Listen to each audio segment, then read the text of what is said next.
ಸ್ನೇಹಿತರೆ ನಮಸ್ಕಾರ. ಲಯನ್ ಟಿವಿಗೆ ಸ್ವಾಗತ. ಕಿಮ್ ಜಾಂಗ್ ಉನ್ ಮತ್ತೆ ಸುದ್ದಿಯಲ್ಲಿದ್ದಾನೆ. ಈ ಬಾರಿ ಆತ ಆಡುತ್ತಿರುವ ಮಾತುಗಳನ್ನು ಕೇಳಿದ್ರೆ ನಿಮಗೆ ಬೌಬೌ ಬಿರಿಯಾನಿ ನೆನಪಾಗಬಹುದು. ಯಾಕೆಂದ್ರೆ ಕಿಮ್ ತನ್ನ ದೇಶದಲ್ಲಿ ಒಂದು ವಿಚಿತ್ರ ಆದೇಶವನ್ನು ಹೊರಡಿಸಿದ್ದಾನೆ. ಹೆಚ್ಚಾಗುತ್ತಿರುವ ಈಟ್ ವೇವ್ ಅನ್ನು ನಿಭಾಯಿಸುವುದಕ್ಕೆ ನೀವೆಲ್ಲ ಬೌಬೌ ಸೂಪ್ ಕುಡಿಯಿರಿ ಅನ್ನೋದೇ ಕಿಮ್ ಜಾಂಗ್ ಹೊರಡಿಸಿರುವ ಆದೇಶ. ಹಾಗಾದ್ರೆ ಏನಿದು ಕಿಮ್ ಜಾಂಗ್ನ ನಾಯಿ ದ್ವೇಷ?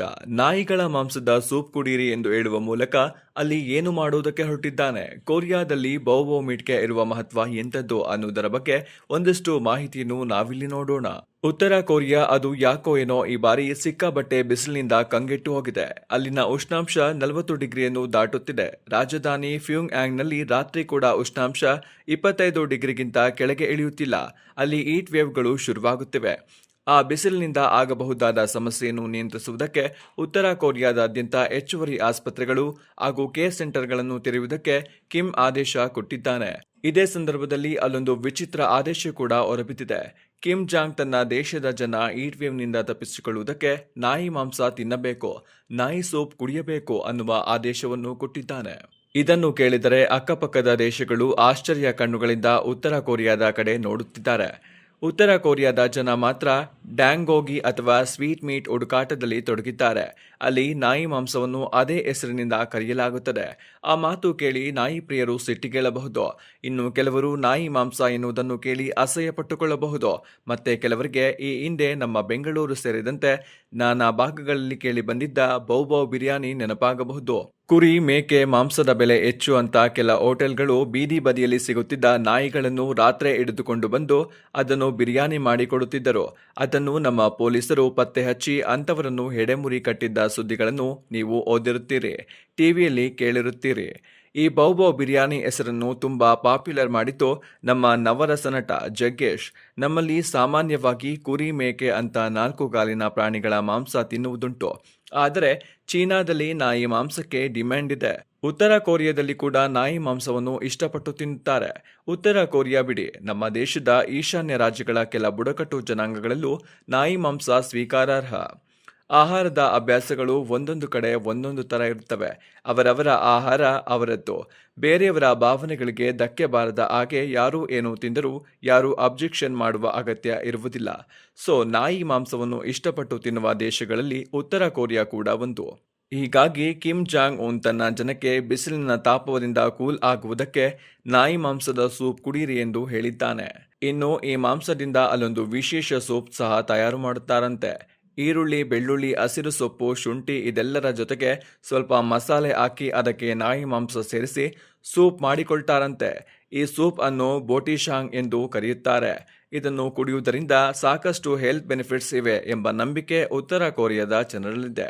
ಆದರೆ ಅದಕ್ಕೆ ಯಾವುದೇ ವೈಜ್ಞಾನಿಕ ಪುರಾವೆಗಳು ಲಭ್ಯವಿಲ್ಲ. ಇಷ್ಟಾದರೂ ಉತ್ತರ ಕೊರಿಯಾದ ಫ್ಯೂಂಗ್ಯಾಂಗ್ ಜನರು ಆಸ್ಪತ್ರೆಯ ಇಂಟರ್ನಲ್ ಮೆಡಿಸಿನ್ ವಿಭಾಗದ ಡೈರೆಕ್ಟರ್ ಮಿನ್ ಸೋನ್ ಯೋಂಗ್ ಜನ ನಾಯಿ ಮಾಂಸ ಮತ್ತು ಮೀನನ್ನು ಹೆಚ್ಚಾಗಿ ತಿನ್ನಬೇಕು, ಅದರಲ್ಲಿ ಪ್ರೋಟೀನ್ ಇದೆ, ಅದು ಬಿಸಿಲಿನಲ್ಲಿ ಕಾರ್ಯನಿರ್ವಹಿಸುವುದಕ್ಕೆ ಶಕ್ತಿ ಕೊಡುತ್ತದೆ ಎಂದು ಹೇಳಿದ್ದಾರೆ. ಇದರ ಜೊತೆಗೆ ಕಲ್ಲಂಗಡಿ, ಸೌತೆಕಾಯಿ, ಶುಂಠಿ, ಟೊಮೊಟೊಗಳನ್ನು ಹೆಚ್ಚು ಬಳಸಿ ಎಂದು ಸಲಹೆ ನೀಡಿದ್ದಾರೆ. ಒಂದೇ ಜನಾಂಗ ಒಂದೇ ನೆಲದ ಭಾಗವಾಗಿದ್ದರೂ ಈ ನಾಯಿ ಮಾಂಸದ ಬಗ್ಗೆ 2 ಕೊರಿಯಾಗಳಲ್ಲಿ 2 ರೀತಿಯ ಕಾನೂನುಗಳು ಹಾಗೂ ಅಭಿಪ್ರಾಯಗಳಿವೆ. ಉತ್ತರ ಕೊರಿಯಾ ನಾಯಿ ಮಾಂಸ ತಿನ್ನಿ ಎಂದು ಪ್ರಮೋಟ್ ಮಾಡುತ್ತಿದ್ದಾರೆ. ದಕ್ಷಿಣ ಕೊರಿಯಾದಲ್ಲಿ ಇದರ ಮೇಲೆ ನಿಷೇಧ ಹೇರಲಾಗಿದೆ. 2026ರ ಆದೇಶದಂತೆ ದಕ್ಷಿಣ ಕೊರಿಯಾದಲ್ಲಿ ನಾಯಿಯನ್ನು ಮಾಂಸಕ್ಕಾಗಿ ಸಾಕುವುದು, ಕತ್ತರಿಸುವುದು, ತಿನ್ನುವುದು ಶಿಕ್ಷಾರ್ಹ ಅಪರಾಧ. ಆ ತಪ್ಪಿಗೆ 3 ವರ್ಷಗಳ ಕಾಲ ಜೈಲು ಹಾಗೂ ದಂಡ ವಿಧಿಸಲಾಗುತ್ತದೆ. ಚೀನಾ, ವಿಯೆಟ್ನಾಂ ಹಾಗೂ ಆಫ್ರಿಕಾದ ಕೆಲ ದೇಶಗಳಲ್ಲಿ ನಾಯಿ ಮಾಂಸ ತಿನ್ನುವ ಅಭ್ಯಾಸವಿದ್ದರೂ ಅಲ್ಲೂ ಈ ಮಾಂಸದ ಬಳಕೆಯನ್ನು ನಿಲ್ಲಿಸುವ ಬಗ್ಗೆ ಸರ್ಕಾರಗಳು ಯೋಚಿಸುತ್ತಿವೆ. ವೈದ್ಯಕೀಯ ಲೋಕದ ಅಭಿಪ್ರಾಯದಂತೆ ನಾಯಿ ಮಾಂಸ ಸೇವನೆಯಿಂದ ರೇಬಿಸ್ನಂತಹ ಮಾರಣಾಂತಿಕ ಕಾಯಿಲೆಗಳು ಮತ್ತು ಬ್ಯಾಕ್ಟೀರಿಯಾಗಳು ಮನುಷ್ಯನ ದೇಹವನ್ನು ಸೇರಬಹುದು. ಆದರೆ ಉತ್ತರ ಕೊರಿಯಾದಲ್ಲಿ ಸಾಂಪ್ರದಾಯಿಕವಾಗಿ ತಿನ್ನುವವರು ನಾಯಿಯನ್ನು ಡಾಕ್ಟರ್ ಹತ್ತಿರ ತಪಾಸಣೆ ಮಾಡಿಸಿ ಮೆಡಿಕಲ್ ಸರ್ಟಿಫಿಕೇಟ್ ಪಡೆದುಕೊಂಡು ಮೇಲೆಯೇ ಕತ್ತರಿಸಿ ತಿಂತಾರಂತೆ. ಉತ್ತರ ಕೊರಿಯಾ ಇಷ್ಟೊಂದು ಸಮಸ್ಯೆಗೆ ತುತ್ತಾಗುತ್ತಿರುವುದಕ್ಕೆ ಕಾರಣ ಪೂರ್ವ ಏಷ್ಯಾದಲ್ಲಿ ಕಂಡುಬರುವ ಭೀಕರ ಹೀಟ್ ವೇವ್. ಇದು ಉತ್ತರ ಕೊರಿಯಾ, ದಕ್ಷಿಣ ಕೊರಿಯಾ ಹಾಗೂ ಜಪಾನ್ಗಳಿಗೆ ವ್ಯಾಪಕವಾಗಿ ಹಬ್ಬಿದೆ. ಜಪಾನ್ ಜನರಷ್ಟೇ ಅಲ್ಲದೆ ಝೂನ್ನಲ್ಲಿರುವ ಪ್ರಾಣಿಗಳು ಸಹ ತಾಪಮಾನ ತಡೆಯಲಾಗದೆ ಸುಸ್ತಾಗುತ್ತಿವೆ. ಟೋಕಿಯೋ ಮೃಗಾಲಯದಲ್ಲಿದ್ದ 3 ಸಿಂಹಗಳು ಈ ಉಷ್ಣಾಂಶ ಏರಿಕೆಯಿಂದ ಸಾವನ್ನಪ್ಪಿವೆ. ಕುಮಮೋಟೋದಲ್ಲಿ 7.1 ತೀವ್ರತೆಯ ಭೂಕಂಪ ಸಂಭವಿಸಿ 38 ಮಂದಿ ಬಲಿಯಾಗಿದ್ದಾರೆ. ಅಲ್ಲಿ ಸುಮಾರು 43 ಕುಟುಂಬಗಳು ನೀರಿಲ್ಲದೆ ತೊಂದರೆಗೆ ಸಿಲುಕಿವೆ. ದಕ್ಷಿಣ ಕೊರಿಯಾದಲ್ಲಿ 18,000ಕ್ಕೂ ಹೆಚ್ಚು ಮಂದಿ ಸನ್ ಸ್ಟ್ರೋಕ್ಗೆ ತುತ್ತಾಗಿದ್ದಾರೆ. ಯಂಗ್ಸನ್ ನಗರದಲ್ಲಿ 42.5 ಡಿಗ್ರಿಯಷ್ಟು ಉಷ್ಣಾಂಶ ದಾಖಲೆಯಾಗಿದ್ದು, ಇದು 1904ರ ನಂತರ ಕಾಣಿಸಿಕೊಂಡಿರುವ ಅತ್ಯಂತ ಭಯಾನಕ ಬಿಸಿಲಾಗಿದೆ.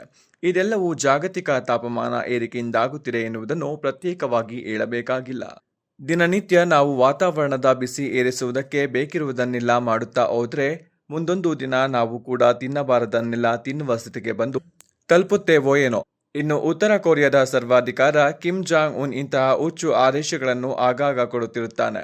ಈ ಹಿಂದೆ ಎಲ್ಲರೂ ತನ್ನಂತೆಯೇ ಏರ್ ಕಟಿಂಗ್ ಮಾಡಿಸಬೇಕು ಎಂದಿದ್ದ. ಈಗ ಸಾಧ್ಯವಾದಷ್ಟು ನಾಯಿ ಮಾಂಸ ತಿನ್ನಿ ಎನ್ನುತ್ತಿದ್ದಾನೆ. ಸರ್ವಾಧಿಕಾರಿ ಹೇಳಿದ ಮೇಲೆ ಅಲ್ಲಿನ ಜನ ಪಾಲಿಸಬೇಕು. ಇಲ್ಲದಿದ್ದರೆ ಹೀಟ್ ವೇವ್ಗಿಂತ ಮುಂಚೆಯೇ ಕಿಮ್ ಅವರನ್ನು ಮತ್ತೊಂದು ಲೋಕಕ್ಕೆ ಪಾರ್ಸಲ್ ಮಾಡಿ ಕಳಿಸಿಬಿಡುತ್ತಾನೆ. ಇದು ಉತ್ತರ ಕೊರಿಯಾದಲ್ಲಿ ಕಿಮ್ ನೀಡಿರುವ ಆದೇಶ ಮತ್ತು ಜಾಗತಿಕ ತಾಪಮಾನ ಏರಿಕೆಯ ಕುರಿತಾದ ಮಾಹಿತಿ. ಮುಂದಿನ ಸಂಚಿಕೆಯಲ್ಲಿ ಮತ್ತಷ್ಟು ವಿಶೇಷಗಳ ಜೊತೆ ಭೇಟಿಯಾಗೋಣ. ಧನ್ಯವಾದಗಳು.